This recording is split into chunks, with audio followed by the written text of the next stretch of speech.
नमस्कार, ये आकाशवाणी शिमला है। अब आप नुसरत अंजुम से प्रादेशिक समाचार सुनिए। आज के मुख्य समाचार। देश सहित प्रदेश भर में दीपावली पर्व की धूम। राष्ट्रपति, उपराष्ट्रपति व प्रधानमंत्री ने दी लोगों को शुभकामनाएं। प्रधानमंत्री नरेंद्र मोदी ने राजस्थान के जैसलमेर में सैनिकों के साथ मनाई दीपावली। सैनिकों के परिजनों के बलिदान को किया नमन। प्रदेश में कोरोना के 236 नए मामलों के साथ कुल संक्रमित मरीजों की संख्या बढ़कर 29,000 के पार। और लाहौल स्पीति की ऊंची चोटियों पर हल्का हिमपात, जबकि प्रदेश के अन्य भागों में भी तापमान में हल्की गिरावट। कोविड-19 महामारी के खिलाफ देश एकजुट होकर लड़ रहा है। आप भी हमारे साथ सुरक्षा और बचाव के 3 आसान एहतियाती उपायों का संकल्प लें। कोविड-19 से बचाव और सुरक्षित रहने के 3 उपाय। मास्क लगाएं, 2 गज दूरी है जरूरी, सुरक्षित दूरी रखें, हाथ और मुंह साफ रखें। अब समाचार विस्तार से। रोशनी का पर्व दीपावली आज पूरे देश में पारंपरिक श्रद्धा और उत्साह से मनाया जा रहा है। ये त्योहार अज्ञानता रूपी अंधकार से ज्ञान के प्रकाश की ओर ले जाने का प्रतीक है। भगवान श्री राम के 14 वर्ष के वनवास के बाद अयोध्या वापस लौटने की याद में ये पर्व हर वर्ष कार्तिक मास के शुक्ल पक्ष की अमावस्या को मनाया जाता है। इस अवसर पर राष्ट्रपति, उपराष्ट्रपति और प्रधानमंत्री ने देशवासियों को बधाई दी है।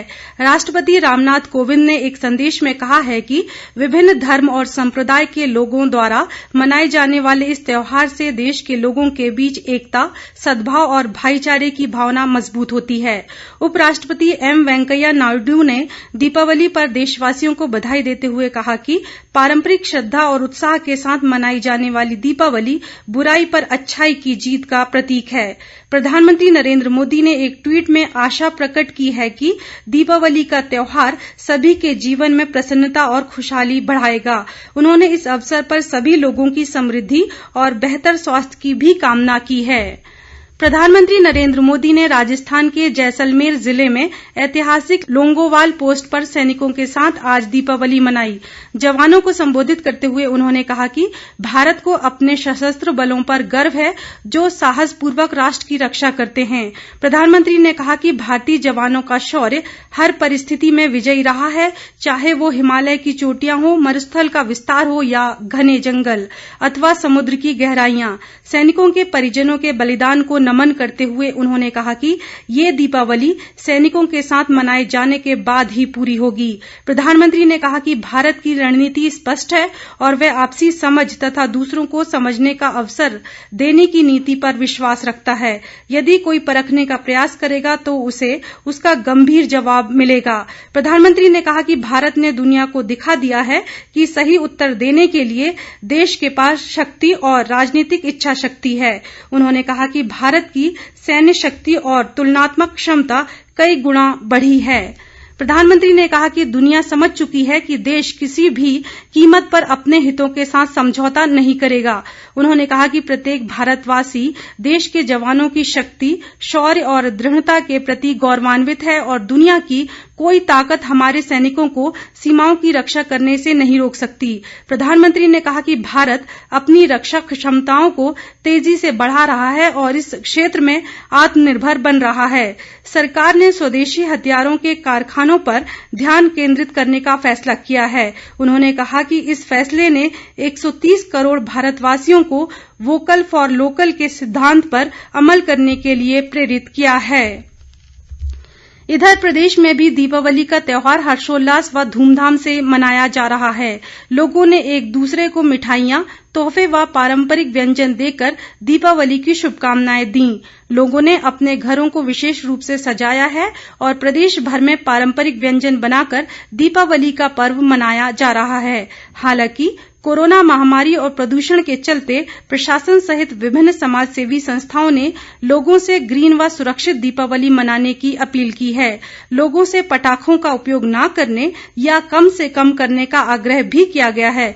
दीपावली के मौके पर सोलन में लोगों ने कोरोना नियमों का पालन करते हुए खरीदारी की।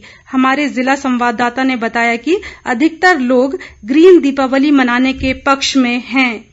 आज देश के पहले प्रधानमंत्री पंडित जवाहरलाल नेहरू की 131वीं जयंती है। प्रदेश कांग्रेस कमेटी ने आज उन्हें श्रद्धा सुमन अर्पित किए। आज का दिन बाल दिवस के रूप में भी मनाया जाता है। कुल्लू जिले के विभिन्न खंडों में नेहरू युवा केंद्र कुल्लू व केंद्रीय खेल मंत्रालय के सौजन्य से बाल दिवस धूमधाम से मनाया गया। देश में कोरोना से मुक्त होने की दर 93.05% हो गई है। कल 47,000 से ज्यादा लोग कोरोना से संक्रमण मुक्त हुए। स्वास्थ्य मंत्रालय के अनुसार अब तक 81,63,000 से ज्यादा लोग कोरोना से ठीक हो चुके हैं। अब कोरोना के रोगियों की संख्या पॉजिटिव मामलों की कुल संख्या का महज 5.48% है। देश में फिलहाल 4,80,000 कोरोना रोगी हैं। कल 44,684 मामले सामने आए। इसके साथ ही देश में कोरोना के कुल मामलों की संख्या 87 लाख से अधिक हो गई है। मंत्रालय ने कहा है कि सुनियोजित तरीके से कारगर जांच करने, संदिग्ध रोगियों का पता लगाने और उनके इलाज के प्रति गंभीरता बरतने के कारण अधिकतर लोग कोरोना से ठीक हो गए हैं। देश में इस समय कोरोना से हो रही मृत्यु दर केवल 1.47% है, जो दुनिया की सबसे कम मृत्यु दरों में से है। कल कोरोना से 520 लोगों की मौत हुई। देश में कोविड संक्रमण से अब तक 1,29,188 लोगों की मौत हुई है। भारतीय आयुर्विज्ञान अनुसंधान परिषद के अनुसार कल 9,29,000 से ज्यादा नमूनों की जांच की गई। अब तक 12 करोड़ 40 लाख से ज्यादा नमूनों की कोरोना जांच की जा चुकी है। इधर प्रदेश में कोरोना संक्रमित मरीजों की संख्या बढ़कर 29,244 हो गई है। आज अभी तक प्रदेश में कोरोना के 236 नए मामलों की पुष्टि हुई है। इनमें सर्वाधिक शिमला में 87, मंडी में 60, कांगड़ा में 37, किन्नौर में 14, लाहौल स्पीति में 11, ऊना में 9, सिरमौर में 8, चंबा में 4, कुल्लू और सोलन में 3-3 कोरोना संक्रमितों की पुष्टि हुई है। आज 337 कोरोना रोगी स्वस्थ भी हुए हैं। स्वास्थ्य विभाग द्वारा जारी बुलेटिन के अनुसार मौजूदा समय में प्रदेश में कोरोना के 6,630 सक्रिय मरीज हैं। प्रदेश में 22,161 रोगी अब तक स्वस्थ हो चुके हैं। राज्य में कोरोना से अब तक 424 लोगों की मृत्यु हुई है। राज्य में कोविड मामलों में तेजी से हो रही वृद्धि पर प्रदेश उच्च न्यायालय ने राज्य सरकार को निर्देश जारी करते हुए प्रदेश के सभी कोविड अस्पतालों और कोविड स्वास्थ्य केंद्रों में वेंटिलेटर और बिस्तरों की संख्या बढ़ाए जाने के आदेश जारी किए हैं। कोविड रोगियों को आवश्यकतानुसार ऑक्सीमीटर्स भी उपलब्ध करवाने को कहा गया है। मुख्य न्यायाधीश लिंगप्पा नारायण स्वामी और न्यायाधीश अनूप चिटकारा की खंडपीठ ने ये आदेश जारी किए हैं। भारतीय जनता पार्टी के राष्ट्रीय अध्यक्ष जगत प्रकाश नड्डा ने विभिन्न राज्यों के संगठनात्मक प्रभारी व सह प्रभारी नियुक्त किए हैं। इसके तहत अविनाश राय खन्ना को हिमाचल का नया प्रभारी बनाया गया है। वहीं संजय टंडन को सह प्रभारी का दायित्व सौंपा गया है। पंजाब के होशियारपुर के रहने वाले अविनाश राय राज्यसभा से लेकर लोकसभा के सदस्य भी रह चुके हैं। लाहौल स्पीति जिले में रोहतांग दर्रा, लेडी ऑफ केलंग, सप्तऋषि की पहाड़ियों सहित अन्य ऊंची चोटियों पर आज दोपहर बाद से हल्की बर्फबारी हो रही है और जिले में ठंड बढ़ गई है। जिले में लोग सर्दियों से बचाव के लिए ईंधन लकड़ी इकट्ठा करने में जुटे हैं। आज केलंग का न्यूनतम तापमान -0.2 डिग्री सेल्सियस दर्ज किया गया। इधर राजधानी शिमला में भी ठंड बढ़ गई है। राजधानी व इसके आसपास के इलाकों में आज सुबह से आसमान पर बादल छाए रहे, जिससे तापमान में गिरावट आई है। प्रदेश के अन्य भागों में भी तापमान में हल्की गिरावट दर्ज की गई है। अंत में मुख्य समाचार एक बार फिर। देश सहित प्रदेश भर में दीपावली पर्व की धूम। राष्ट्रपति, उपराष्ट्रपति व प्रधानमंत्री ने दी लोगों को शुभकामनाएं। प्रधानमंत्री नरेंद्र मोदी ने राजस्थान के जैसलमेर में सैनिकों के साथ मनाई दीपावली। सैनिकों के परिजनों के बलिदान को किया नमन। प्रदेश में कोरोना के 236 नए मामलों के साथ कुल संक्रमित मरीजों की संख्या बढ़कर 29,000 के पार और लाहौल स्पीति की ऊंची चोटियों पर हल्का हिमपात, जबकि प्रदेश के अन्य भागों में भी तापमान में हल्की गिरावट। इसके साथ ही ये समाचार बुलेटिन समाप्त हुआ। नमस्कार।